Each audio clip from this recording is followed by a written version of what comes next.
Today on the DML News Podcast, Trump gets into a battle with Bloomberg about tariffs. We're going to talk about that in big, huge fashion. Also, early voting in Georgia is setting new records, and Kamala Harris is all prepared to give away reparations. We've got this story and more, including a drone going over a military base. We've got a lot to discuss today, and it's all unfiltered. Dennis Michael Lynch gives you his word, and he will never let you down. He will always fight for America. The only one who really puts his money where his mouth is Dennis Michael Lynch. Hello, I'm Dennis Michael Lynch, and I thank you for joining me today. Across from me is my son, Denny. On the controls is my son, Ryan. We have a bunch of videos and clips for you today that I think you're going to appreciate, and we're going to get right into it by playing the first one. This is Donald J. Trump. He is sitting down with a person from I can't remember the guy's name, but he's got an accent. Do you know his name? It's the editor-in-chief at Bloomberg News. All right, fine enough. Yeah. Editor-in-chief at Bloomberg News, who doesn't know what he doesn't know. And this guy, for the past 25 years, has been talking about tariffs. And he's been talking about trade and talking about globalism in terms of opening up our doors and importing more than we're exporting and all the other different garbage that these idiots over at Bloomberg try to pretend like they know what they're talking about. Donald J. Trump shuts him down, and we've got a collection of clips that Ryan has sewn together to make into one. Take a listen to this battle on stage. Tariffs also have another side. Isn't that something that you have to acknowledge? No. You could be plunging America into the biggest trade war since Smoot-Hawley. But there are no tariffs. You're going to stop. There are tariffs already at the moment. There are no tariffs. All you have to do is build your plant in the United States, and you don't have any tariffs. But people, a lot of places like this, you're also talking about 20% tariffs on the rest of the world. That is going to have a serious effect on the overall economy. And yes, you're going to find some people who will gain from individual tariffs. The overall effect could be massive in terms of the economy. I agree it's going to have a massive effect, positive effect. It's going to be a positive, not a negative. Well, let me just tell you, I know how committed you are to this, and it must be hard for you to spend 25 years talking about tariffs as being negative and then have somebody explain to you that you're totally wrong. It'll have a negative, it will have... I'll go a step further. 40 if million, you don't 40 do million, this, President this Trump, country has no 40 chance. million jobs is a lot of jobs to rely on. They're trade. all coming back. Those are 40 million jobs. Those are 40 million jobs in America that rely on trade. Are you ready? John Deere, great company. They announced about a year ago they're going to build big plants outside of the United States, right? They're going to build them in Mexico. And you threatened them with tariffs and they stopped. That's right. I said, if John Deere builds those plants and not selling anything into the United States, they just announced yesterday they're probably not going to build the plants, okay? I kept the jobs here. You said, President Trump, at the moment there is a thing called the Trump trade in the markets. Do you know what that is? The Trump trade is very simple. People are betting that your policies are going to drive up debt, they're going to drive up inflation, so they're going to drive up interest rates. Are the investors wrong? Yeah, I had 4 years, no inflation. But that was when you had much... I had 4 years. It's better than that. And Biden, who has no idea where the hell he is, okay? Biden went 2 years with no inflation because he inherited from me. And then they started spending money like drunken sailors. They spent so much money. It was so ridiculous, the money they were spending. They were spending on the Green New Scam. The Green New Deal. You know, it was conceived of by AOC +3. She never even studied the environment in college. She went to a nice college.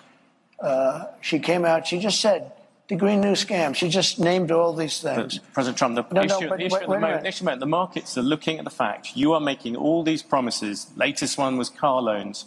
You're flooding the thing with giving giveaways. But we're going to grow. I was actually quite kind to you. I used 7 trillion. The upper estimate is 15 trillion. People like the Wall Street Journal, who's hardly a communist organization, yeah, but you don't know. They have criticized you on this as well. You are running up enormous debts. What does the Wall Street Journal know? I'm meeting with them tomorrow. What does the Wall Street Journal know? They've been wrong about everything. So have you, by the way.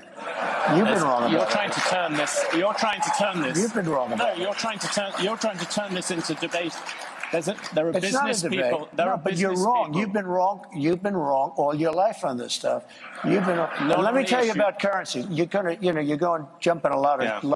I'm 55 years old. I've been a businessman ever since the age of 18. My first business was that of a landscaping company.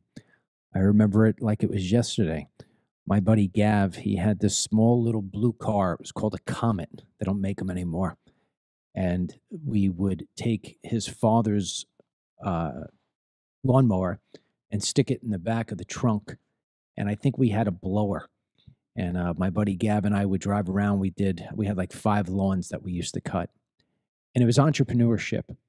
And it was my first taste of earning a dollar and having my own business and understanding the world of business. It was a great education to learn that I had to take in more than I spent. And Donald J. Trump, over the course of time, has been a very successful entrepreneur. And he has been a very successful president. And as he said in that clip, he said, I had 4 years of no inflation. He had 4 years of one of the best economies on record, if not the best economy on record. The only thing that kind of hurt him, if you will, is the COVID situation. But that's an anomaly. Now, we're going to play another clip here before I go into a little bit of a rant. This is Joe Biden. Joe Biden, who has done nothing with his life other than suck off the teat of America. The man has absolutely no accomplishments. Zero. He's done nothing. He couldn't even raise a family the right way.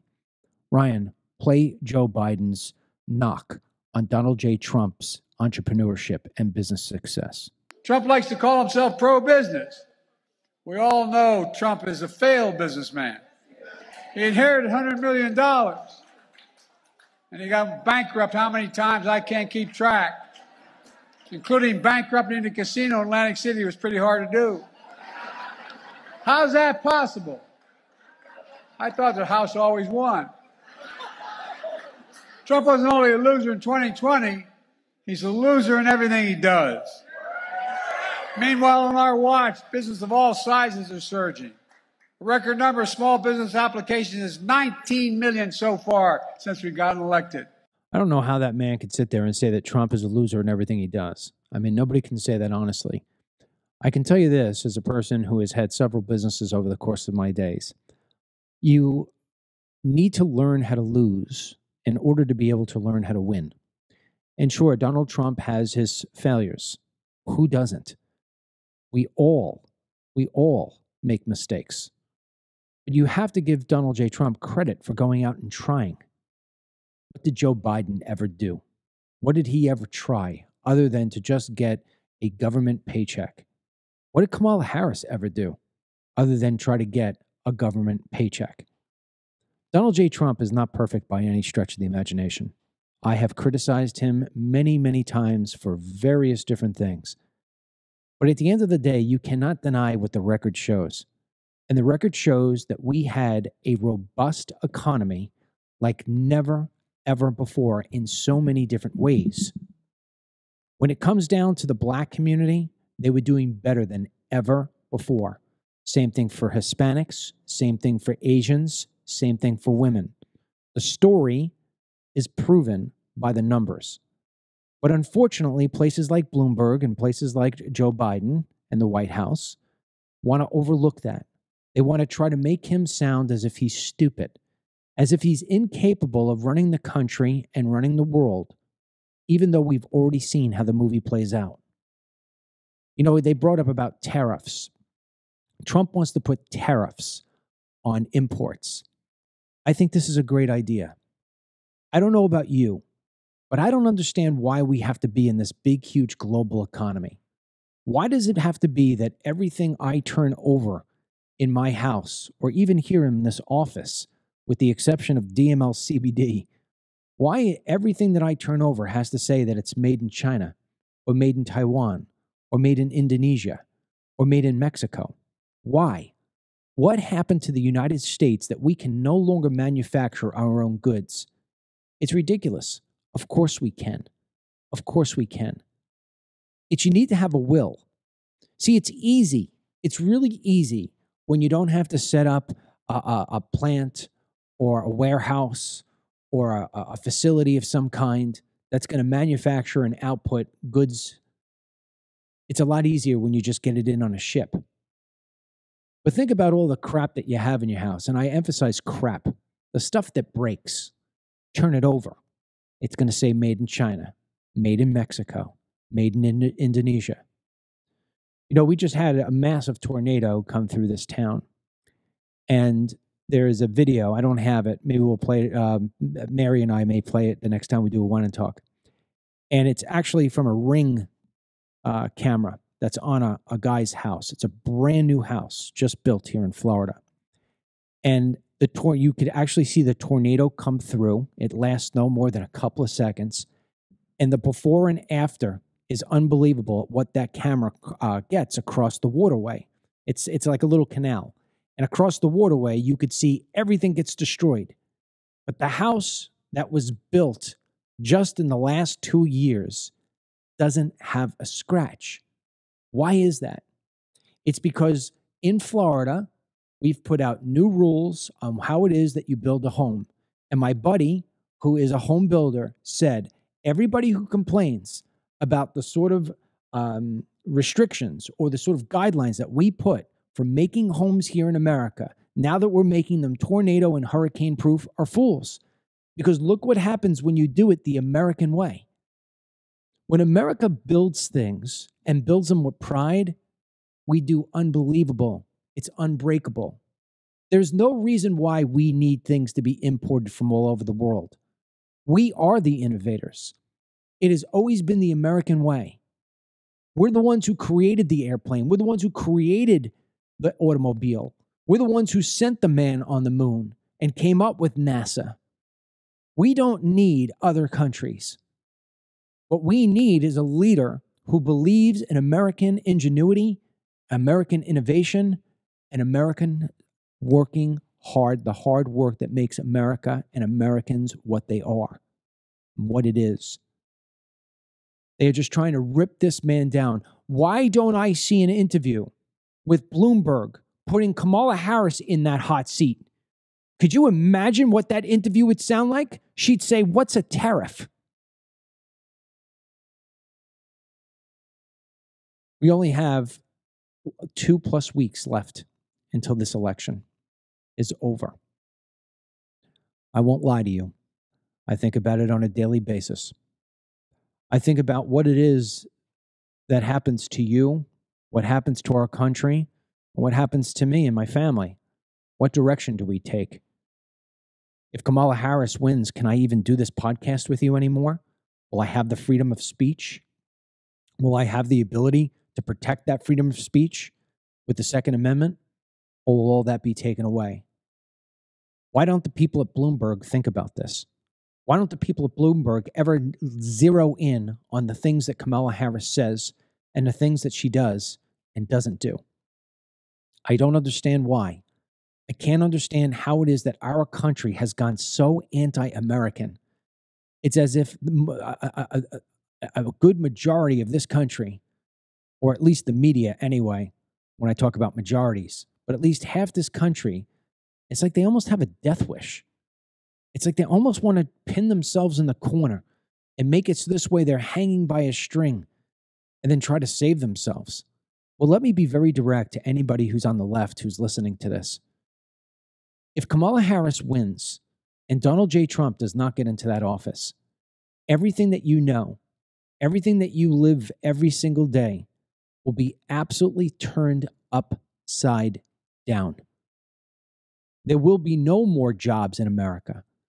This guy at Bloomberg's talking about 14 million jobs. Do you know how many more jobs get created if we stop importing things from our adversaries? I mean, my God, what has happened to people? What are they putting in the food that has made Americans so freaking stupid? And can we get anybody at Bloomberg with a New York accent or a freaking, a Southern accent instead of some guy who sounds like he just came over a boat to interview the President of the United States? Because that's what I still think he is. Dennis, we've got early voting that's starting. And Georgia is a swing state. And right now, based on a report that you wanted to play, it appears as if the people are coming out in droves. Almost double to triple than what they did for early voting in Georgia back in 2020. So why don't we play the clip? Should we Yeah. play the clip and then talk about it? Ryan, play the clip that explains what's happening in Georgia. First day of early voting in the battleground state of Georgia set a record. More than 300,000 people showed up to cast their ballot across the state. And take a look at those numbers compared to the first day of early voting in Georgia back in 2020. More than twice as many people showed up at the polls early this year than they did 4 years ago. ABC News senior congressional correspondent Rachel Scott has the latest. Hey, Alex. Well, more than 328,000. That is how many people election officials say turned out for the very first day of early voting here in Georgia. Those numbers shattering records. I will tell you that our crew spotted people lined up here an hour before this polling location even opened. So they just keep on coming. This is one of the most closely watched states in the country, one of the 7 battlegrounds that will ultimately decide this election. President Biden was the first Democrat to win the state of Georgia in nearly 30 years. He defeated former President Donald Trump in this state by fewer than 11,000 votes. Donald Trump tried and failed to pressure Republican officials, even the Republican governor of this state, to try to overturn President Biden's victory. But in the final stretch here, with just weeks to go, you have Republicans in this state who have been trying to make changes to the rules in 2 different ways. One that would allow election officials to refuse to certify the election results if they have concerns about voter fraud, which is extremely rare. The second push that was made sort of in the last minute final stretch here was so that all of the ballots in this state would have to be counted by hand. Well, overnight, a judge rejecting both of those changes, insisting that it is an obligation, not an option, for election workers to certify the election results in this state, and also calling that last minute push to try to get all of the ballots counted by hand too much, too late. Alex. I think it's very telling to show that one of the more critical states for the eventual vote count up is now seeing double in terms of turnout for that early voting stage. I'm not an early voter. I will be voting on election day. There used to be a time, I think even back during the Roman Empire, when they wanted to do the census, you had to literally return to your birth town and you would have to make the travel. And now we've just done this convenience over, centuries here where, okay, if you don't want to vote on actual election day, early vote. But we've seen what happened in 2020 with the shenanigans there. And I'm just seeing too many facets in other states, such as Pennsylvania, where the early voting convenience is totally opening up the valve of where, yet again, election fraud might be a little more evident than we would like. Well, I'm with you 100%. You can make the argument that early voting is important. Look what just happened here in Florida. Had the tornadoes and hurricanes landed on election day, we would not have been able to vote. Now, if that happens, does the state of Florida, does the United States of America grant us an extra day to vote? I don't know. So you could look at something like that and make an argument for early voting. Is that what's dragging people out right now in Georgia? Is that why 328,000 are early voters versus 123,000, 4 years ago? I don't know. What I do know is that Democrats typically are the ones who go out and do the early voting. And maybe that's a reason why you hear lefties like Mr. Scarborough, Joe Scarborough over there at MSNBC right now, claiming that Georgia is in the bag for Kamala Harris already. Why don't we play that clip, Ryan? They said CBS and ABC +3. The TIP National Tracking Poll, which is the most accurate poll in 2020, had Harris +3. That lead this morning goes to +4 in the TIP National Poll. The Marist poll +5 right now. Again, this is going to be a very close race. We're not going to know who's winning to the very end. But when you start seeing numbers, real numbers, like what's going on in Georgia, suddenly you feel like telling Democrats that are bitching and moaning about what the Harris campaign's doing, hey, calm down. You know what? Victory is in sight in less than 3 weeks if you go out, work hard, and do your job. The opponent is imploding, and Harris is doing better than ever. You know, there's 2 points here that we should bring up, Dennis. Number one is more about the voting in Georgia, but number two is somebody like Joe Scarborough. Joe Scarborough was a member of Congress as a Republican. And I mean, look, he's obviously an idiot, but he's not stupid. He had to be relatively smart to get where he is today. How does a guy like Joe Scarborough take a look at the border and not recognize the pain and suffering and the losses that come with that? How does he not take a look at the lack of intelligence out of Kamala Harris's mouth and not see concern in that? I'll tell you what I think my opinion is on this. I think his hate for Trump is so freaking deep that it clouds his common sense. And, you know, hate, we've talked about this on the show before. Hate is such a powerful emotion. I'll personalize this because it would never happen. And I don't want to use somebody else as an example. But I've been with your mother since I'm 14 years old.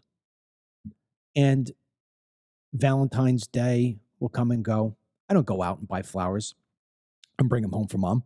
You know, I'll tell her every day I love her or whatever it may be. I love your mother more than anything or anyone can even imagine. I couldn't think about living without her. In fact, I've told her, God forbid she would have dropped tomorrow, you guys would be out with no parents because I'd be taking the journey with her. I couldn't even think about living without your mother. I love her so much. But if I went home today and I found your mother in bed with 3 men, my hate and rage would be so great that all of those years from 14 years old, 40 years, would just go out of my head, that I would be so furious and so built up and pent up with anger and hate for her, the people that I see her with, and the situation, that I would take action. I would take immediate action. That's why that's why when you listen to to scripture and you read the Bible or whenever anybody's talking about something with God, it's why God emphasizes you've got to love and you've got to spread love, because hate is so powerful. And so I've got to think that there are so many people in this country that just have come to hate Trump so much that they will literally just stab themselves in the gut if it means that they ultimately stab him in the heart. Yeah, I mean, look, even just what we opened up with, the Bloomberg editor was so confrontational rather than maybe inviting the idea of, okay, explain how you think tariffs would actually bring back the American manufacturing that you're hoping to achieve. Because at least out of the 2 candidates, you're willing to sit down and actually give details as to how that would work. But instead, it's the pushback. We're trying to spin it so that it's the Trump trade, which really means everything's going to go blown up. So he's really not giving any credence or just respect, and when you watch that back, to the man who came to sit down and have that interview about how you're going to outline your plan. And to your point, there's really no true love for Kamala. It's all hatred for Trump, because if there was this true love for Kamala, I think people would want more from her. But instead, a lot of the mainstream media is just accepting that she gives nothing to them, doesn't sit down for more than 20 minutes, and it is really not all there in the head when it comes to policy decision making. So it's so very clear that Kamala is not Obama. I mean, I was young. I remember how much there was this uncanny love for Obama, even people who weren't Democrats, because they all thought he was going to be the guy of hope. I know you didn't, but you know what I mean? There was people back then who can't stand Obama now, but had such a love for him back when he was running. You don't see this with Kamala. You might get, okay, she's the first woman or woman of color and this and that. She was in the office with Biden for those few years. But when you really get to the nit and grit, it's all she has to offer. She didn't do anything with those 4 years. So it's really not love for her. It's just this deep hatred for Trump, because Trump represents, how do we bring America back on its feet? And I agree with his policy. I think, give the consequence to the foreign countries, because we got to stop taking their BS, and the stuff they're bringing in anyways is all cheaply made. And let's revitalize our actual, markets and economy here and get people working for better quality. Like he wants that. That's why I think he ran in the first place for a second time. He wants to bring America not just great again, but bring America to the next stage. Whereas Kamala, you can expect a World War III and infrastructure to start to crumble and just jobs not being there. And reparations, of course. And reparations. Yeah. So we have another video clip here we're going to play. And this is of Kamala Harris explaining what her plan is for reparations. Ryan, play it. So my agenda, well, first of all, on the point of reparations, it has to be studied. There's no question about that. And I've been very clear about that position. In terms of my immediate plan, I will tell you a few of the following. One, as it relates to the economy, which is a lot of what you have addressed. Look, I grew up in the middle class. My mother, worked hard, raised me and my sister. And by the time I was in high school, she was able to afford our first home. I know what it means for an individual and a family to have home ownership. I also know, in the context of history, nobody got 40 acres and a mule. Kamala Harris was asked what, she says, what's my plan? And she doesn't talk about a plan. Instead, she just talks about how it is she grew up in a middle-class family again. It's because she doesn't even know what her plan is. We have up here on the main board, we're going to read this to you. This was posted by Kamala Harris all over social media. This is her plan. It's an opportunity for black men. It says Kamala Harris will create an opportunity agenda for black men. I'm going to give you the 5 bullet points, what she talks about. Number 1, she's going to provide $1 million in loans that are fully forgivable, up to $20,000 for black entrepreneurs and others to start a business. So if you're white and you want to start a business, no good. If you're black, we're going to give you more free money. Like we haven't been giving the black communities free money for the longest time. And we saw how that's happened, how that worked. Number 2, support education training and mentorship programs that lead to good paying jobs for black men, including pathways to become teachers. I'm not really sure what that means, but somebody does at the Kamala camp. 3, protect cryptocurrency investments so black men who make them know their money is safe. If anybody could decipher what that means, please let me know. But if you are a white guy and you got cryptocurrency, you're still at risk. Number 4, launch a national health initiative focused on the illnesses that disproportionately impact black men. So if you're a white guy and you got prostate cancer, we're not worried about you. We got to worry about what happens with the blacks. Let's start working on sickle cell anemia.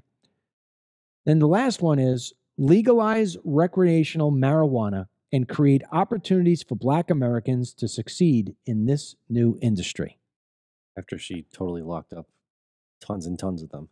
Yeah, right. Yeah. How many people did she put in jail, Dennis, for use of marijuana and selling marijuana? But the last one is my favorite one because it's sort of like, we're going to get you stoned, so this way you could do all the other stuff a lot better than you already have been doing it.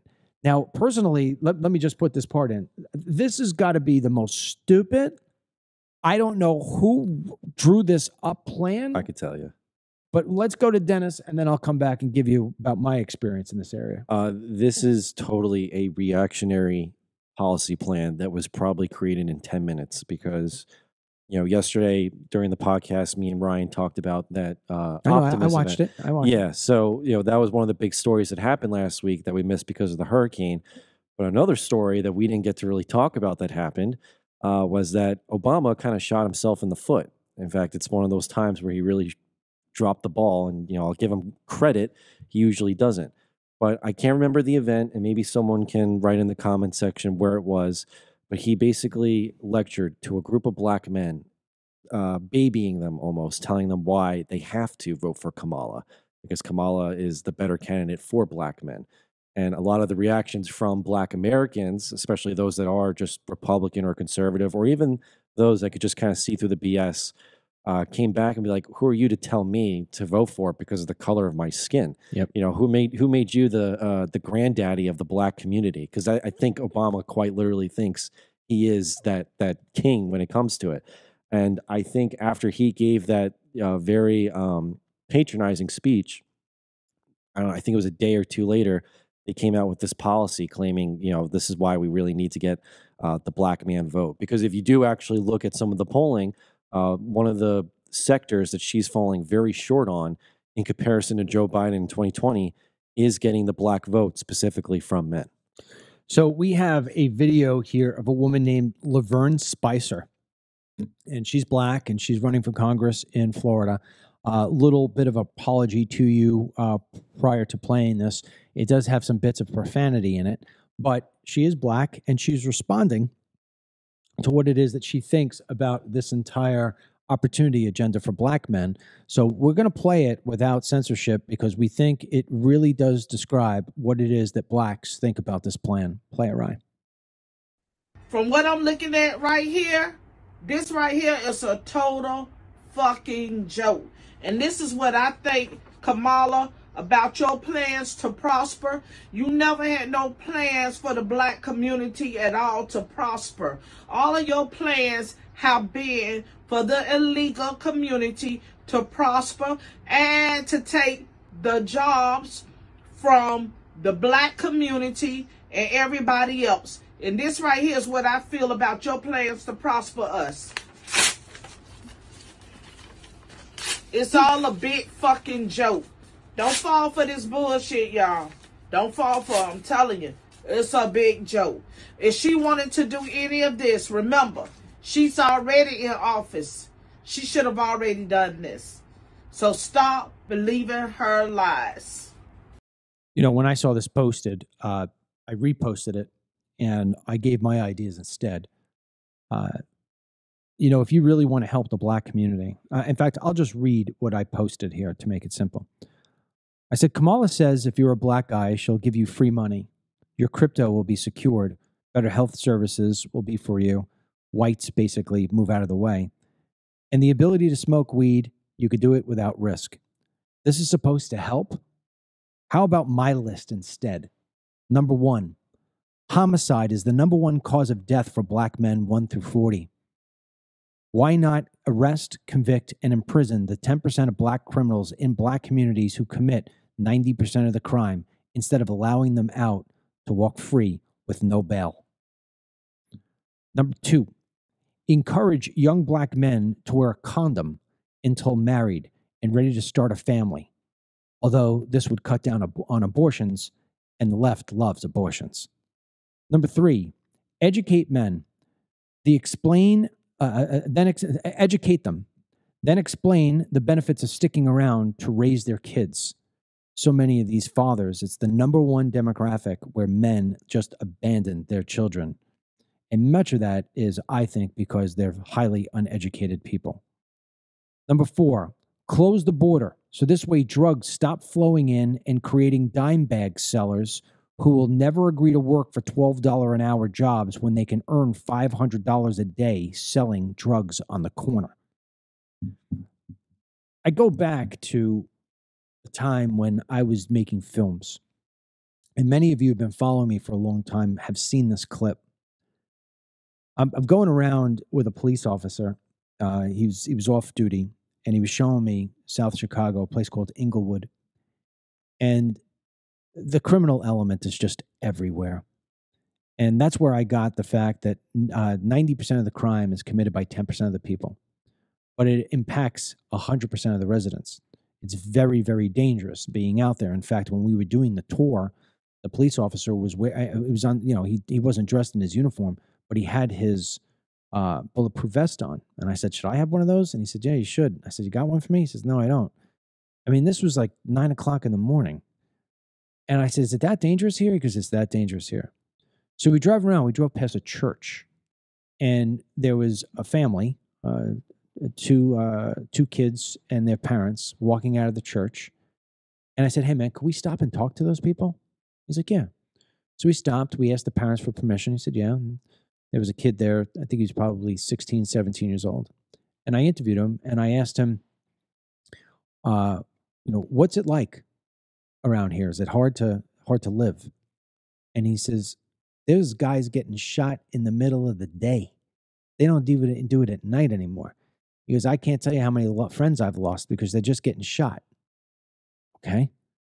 I said, well, what do you do? Do you participate? Do you go out? Because I don't go out at night. I don't go out on the weekends because it's too dangerous. He says, I really wish I could have a job. Now, this kid doesn't know who I am. He doesn't know that I'm recording this at the time, it was Fox News. And I said, so can you get a job around here? He says, the only jobs around here is you want to work at Popeye's Chicken or McDonald's or something like that. He says, but if you want any other kind of job, there's no jobs around here.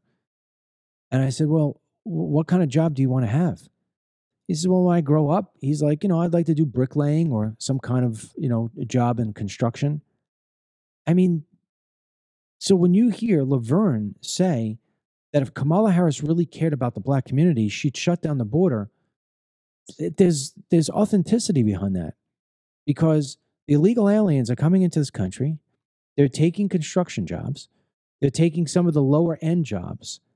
And the claim is that Americans don't want to do it. Well, I got a black kid right there who's looking to do it. But here's the problem that black kid faces. Eventually, what winds up happening is that poor people remain poor. They have no chance of making any money and moving ahead or moving to another place. They're stuck. And if you go to a place like Inglewood, the last thing you're going to do is get an entrepreneur like Elon Musk to build his next, great building or company there. You're not going to get an Amazon to open up a distribution center there. You're not even going to get small entrepreneurs like me to open up something there. Because I'm going to look at the crime. I'm going to look at what's going on there. I'm going to say, I don't want to be involved in that stuff. So the opportunities for these men, they never come to fruition. And then eventually what winds up happening is that they're either going to wind up getting some garbage job if they're lucky, working at, the fry-o-later at, 35 years old at McDonald's, or they're going to figure out that $12 an hour or $15 an hour doesn't equal out to a lot. But man, if I can sell drugs on the corner, I can make myself the kind of money to where I can make a new life for myself. That's what tends to happen. And along that line, what they do is they set themselves up to wind up being shot in a gang-related or a drive-by shooting. And this is a recurring cycle. It's a rinse and repeat, and nobody ever addresses it the right way. Kamala Harris is not doing it the right way. What Kamala Harris is saying here is, I'm going to give you more free stuff. I'm going to allow you to do more drugs. I'm going to give you preferential treatment over other Americans, Hispanics, Asians, whites, polka dot, whatever, simply because you're black. So can you give me a vote? I would even go a step further. She's just making that promise. I don't think she will in any way follow through. You can't. Because if you change black men to illegal immigrants, then I think she'll follow through. Because everything in her history has shown, which is why if you're a black American and you're voting for her, I mean, seriously, really critically think here. Every action she and Biden have taken in the last 4 years has been to the benefit of people who have come to this country illegally or with bad intents once they cross over. Not the migrant family looking for a new life, the TDA gang that's taking over an apartment complex in Aurora and then sending orders out to other affiliates in other cities. So for her to just throw out this little blueprint here because Obama maybe bombed it last week, it's just a showcase that she does not care at all for the black community. She doesn't. She cares for your votes, but watch it be that if she wins and she's inaugurated, you are not going to see any of this anyway. And it's just going to be the same old with the Democrats. Look, you know what? Let me get this. I mean, our wall here that we have, our wall is set up with all different people and headlines in magazines and newspapers that tell a story of some kind. And one of my favorite ones here is Ben Carson. It says, Ben Carson, gifted hands. And, I consulted for Ben Carson when he was running for president. And the man is just a great American, smart as all I mean, I don't know if you meet a smarter person. I mean, this guy was able to take apart Siamese twins. And the Democrats, for some reason, always wind up shooting themselves in the face. There was a school that was named after Ben Carson in Michigan. And I think it was in Detroit, to be specific. And when he became the HUD secretary under Trump, that school changed the name of the school because he was a Republican. Think about the message that sends out to young children. If you're a Republican, if you believe in smaller government, if you believe in secure borders, if you believe for opportunity for everybody, if you believe in independence, if you believe in the rule of law, well, that's no good. If you believe in the fact that if you are a poor man or a poor child, I should say a poor child, in Ben Carson's case, Ben Carson was in poverty. He didn't have his father around. It was just his mother. And there was no TV. There was nothing really for him to do. So his mother really put him into the books, made him read the books, made him study. This man went from being, another story of what I just said to where, before you know it, he's on the corner selling a dime bag. He went to become one of the most famous people in the United States of America. He's a multi-millionaire. I've been to his home. You've been to his home. It's absolutely gorgeous. And, the guy gets $50,000 for an hour's speech. That's not bad money. It's completely legal. It's upstanding. And he was a doctor at Johns Hopkins. So, there's a certain level of you got to blame these folks, the Kamala Harrises and the people of the Black community that are not doing more like Laverne is, where Laverne is actually Laverne Spicer making a video of herself ripping up what it is that Kamala Harris is trying to sell. This, to me, is another list of you're Black, you can't get it done, so we're going to give you a step up and a handout. And that's one of the biggest reasons why the Black community is always stuck in this virtual hellhole, and only few are able to escape. Isn't that crazy, though? Like how there can't be self-awareness or the critical thinking that the woman who is, half Black and is the vice president of the United States and is a woman is able to get to that position. And, God forbid anyways, if she then becomes the president, that is by all examples that if you are Black, you can easily succeed in this country.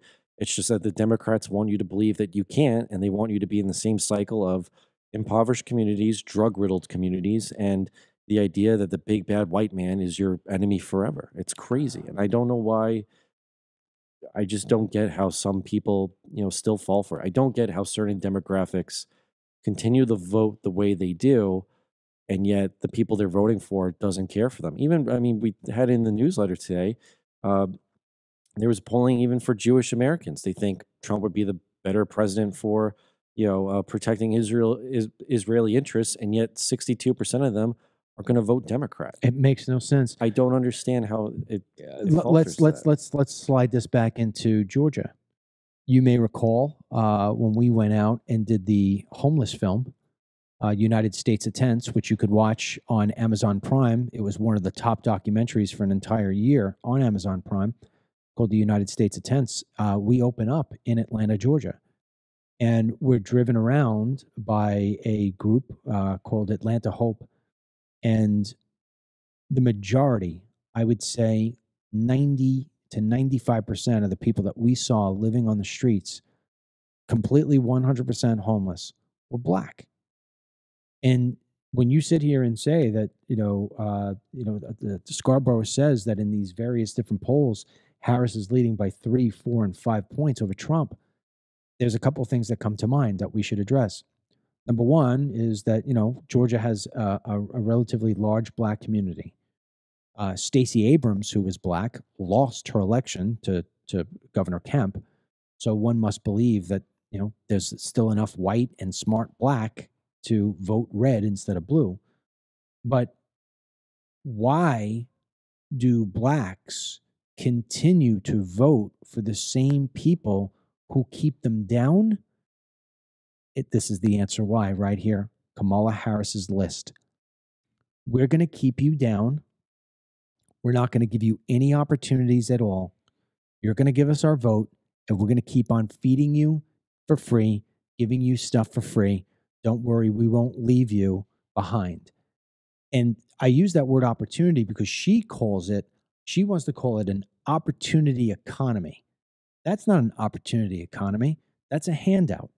Trump really did the opportunity. He created opportunity zones in Black communities, working with Tim Scott from South Carolina, and they were highly effective. Yeah. Look, whether it's Black Americans, Hispanic Americans, Asian Americans, I mean, like you've said, right? I mean, Trump's got plenty of flaws, but one thing that I have never questioned or doubted is that he loves America. He wants the why would he want America to be a laughingstock or, Kamala's America Last agenda? He wants America to thrive and to manufacture. And if he was in the presidency right now, it would be America first all through. Whereas Kamala, when you look at her history, everything she has positioned and done has been with the intention of us last and foreign interests first. I mean, even this report that Anita had wrote up yesterday, I mean, we talked about the weather balloon months ago, how that was just allowed, to cross the United States with no repercussions. Well, this report just came out, and this is why we need Trump back in office. A mysterious fleet of drones entered restricted airspace and swarmed a U.S. military base along the Virginia coast for 17 days late last year in December, stumping Pentagon officials.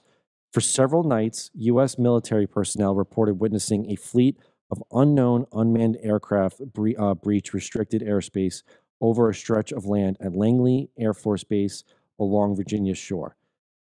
General Mark Kelly described the first drone he saw roughly 20 feet long and flying at more than 100 miles per hour and an altitude of roughly 3,000 to 4,000 feet.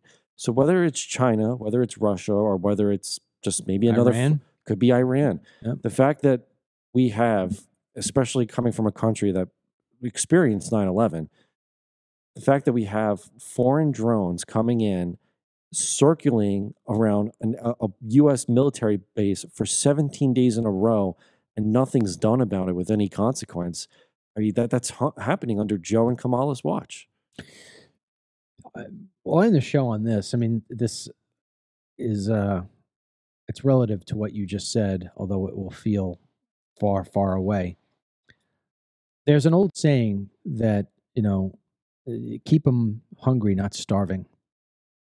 And when we first launched as a country, we had an incredible hunger. We were explorers. We were people who wanted to find a better way and to build. And along the way, we have done something different than what we should have. We should have taught our kids how to be hungry. Instead, we taught our kids how to be fat. And if they weren't fat, we turned them into starving children. There is a lack of, I don't know what the word I want to call it. There's a lack of hunger in people here in the United States. Donald Trump still shows the hunger. That's why he's always in the game. And we have gotten lazy. The fact that we're allowing balloons from China to fly overhead, the fact that we're allowing drones to fly in our military bases, that is just being lazy. And I mean, if lazy or purposeful? Well, you could make it purposeful, but let's assume for the moment that it's purposeful. Well, let's say for a minute that it's Joe Biden, right? Joe Biden's selling the country out to China. Or let's go to something that I think is just as realistic, which is that we've invited so many people into this country legally from so many different countries, adversarial countries. We do no vetting. We just let everybody in. These people get inside our agencies and they start pulling things as their home country would want them to be pulled. So when you see blind eyes being turned, you say, who the hell is making that directive? Well, maybe it's somebody who has an interest in China. Maybe it has somebody who has an interest in Russia or Iran. But the fact is, even if you have that bad person or bad persons, we should still have many more hungry Americans hungry to keep us safe, hungry to be the best, hungry to fight off adversaries. And we just don't have it anymore. People just look up in the sky and they see those things and say, okay, somebody else will take care of it. That's a general attitude in this country. It's a mojo, and we've lost our mojo. And what Trump tries to do is he tries to bring it back. Trump has mojo, and he's trying like the Dickens to bring it back, no matter how many times they try to knock him off one way or another. You know, you got Joe Biden saying he's a bad businessman. Really? If he's such a bad businessman, then why do you have him in court every day trying to take $500 million from him and $100 million from him? Bad businessmen don't have $100 million and $500 million to take. They don't got billions of dollars worth of buildings to their name. So, you know, there's a hunger that this country needs to get back. Trump will lead that sort of campaign. He'll lead that sort of movement. But I'm very concerned that there's just too many people who let drones fly overhead, who let homeless sit in the park, Joe Scarboroughs of the world who just will hate on Trump so much because Trump called him out just like he did to Bloomberg. My favorite part of that Bloomberg interview that we started the show off is Trump pushing back on that guy face to face. Nobody pushes back on this woman. No, there needs, I mean, look, let's ready. I mean, if you were commander in chief and you had a foreign unidentified drone coming, not like the weather balloon where it's like, oh, we're studying, you know, the atmosphere, coming to one of your most important military bases, what's your first action?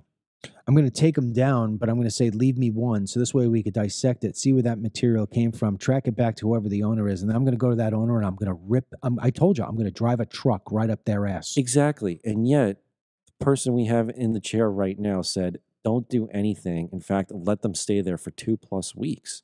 That just speaks to me that we are beyond compromised and that Kamala is the candidate for the foreign world. Whereas Trump, I think, as you just said, if he was in the seat, he'd say, get that thing down, or send one of our F-22s and follow it back where it came from. Like that was, I don't know, when you raised me, that was the America I grew up in, and that would be the response. But instead, you just allow it to hover there. I'm going to push back on something you just said right there. And boy, I wish we had more time. It's not the America you grew up in. It's the house you grew up in. The America that I grew up in was a much different world. And the reason being, and I think the number one reason, is because we didn't have the technology. We didn't have the smartphones, which have made people brain dead. We lived in a different sort of environment. I saw something today on Facebook. You know, when you open up your Facebook page, you get all these different things that they try to push you on. And there was a picture of Coney Island, which is a big, huge beach boardwalk in New York. And it's taken from the early 1970s, and it's during the summer. And there's just hundreds of people on the boardwalk in their bathing suits. And you can't find one person who's overweight. And they said, this is how the food industry has absolutely killed this country. And if I were to take that picture today on the boardwalk, it would look so much different. We have allowed our country to slip away. Now, it's not to say you can't get it back. You can get it back, but it takes the right sort of leadership. And unfortunately and sadly, we have taken in so many people into this country over the past 25 to 30 years, ever since Reagan gave that damn amnesty. We have taken in so many people that are from foreign nations that they don't know what America was like when I was a kid. And they have steered this country in such a way to where it's no longer recognizable. And if we don't, I started off saying in this podcast that if we lose this election, I don't know what happens, because I look at the country today and I'm so disappointed and so upset about it. And it's very hard to come in here and do this every single day and try to be up.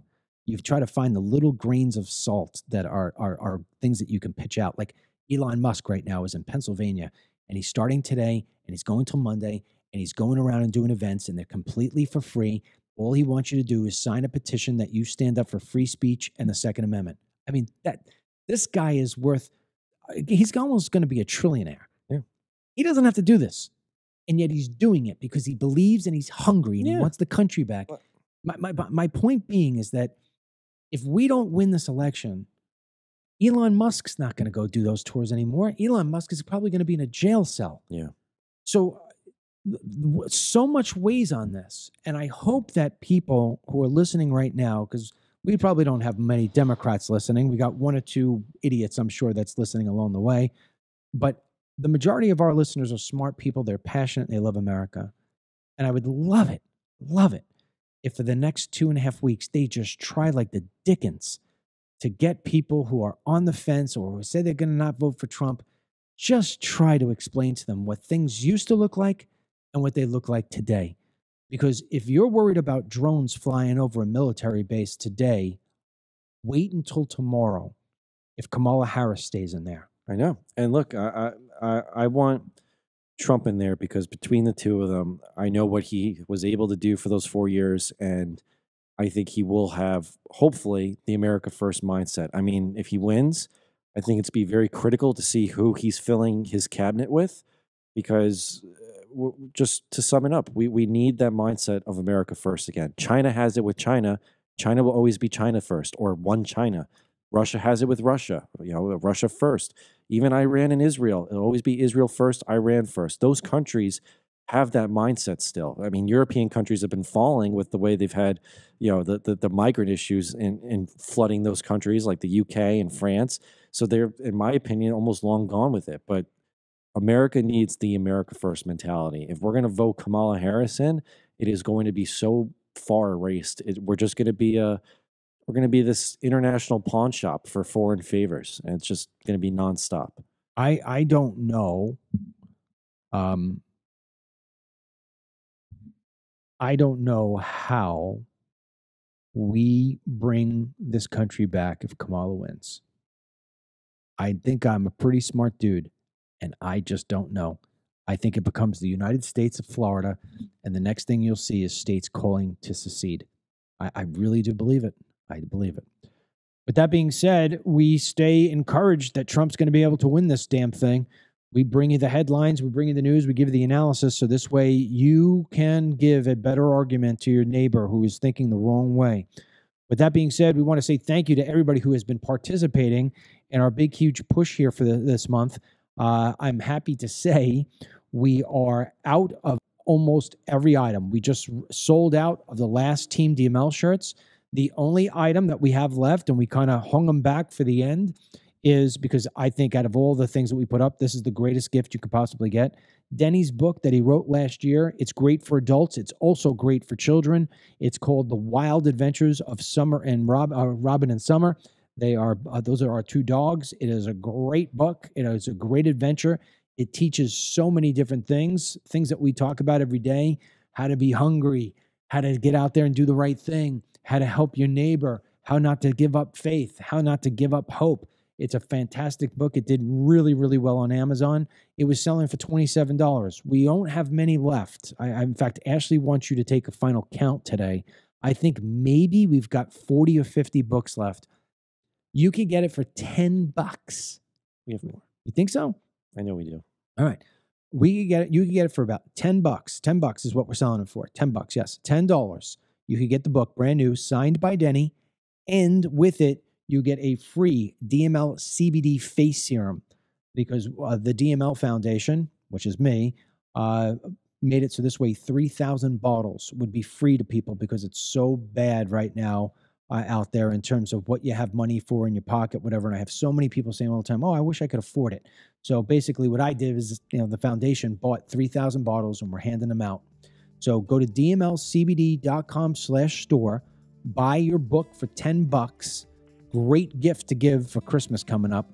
And then you get a free bottle. You buy 4 books, you're going to get 4 free bottles. So we don't have many left. He says we have more than 50. Ashley thinks we only have about 50, but I'll tell you what, it's only probably around 100 if it's even that. So dmlcbd.com/store, STORE.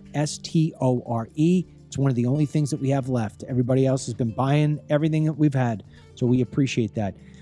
Tomorrow is an Ask DML. We're going to wind up recording that in the next half hour. We recorded a day early, and then it plays tomorrow. If you want to ask me a question, send the question right now to Denny, because Denny's the one who reads me the questions. It's denny@teamdml.com. That's DENNY @teamdml.com for Ask DML. That will be our show tomorrow. So with that being said, may God bless you, our troops, these United States, and Donald J. Trump. And today's Team DML blessing goes to Mickey Lovejoy. All right, Mickey, run with it. Talk to you soon.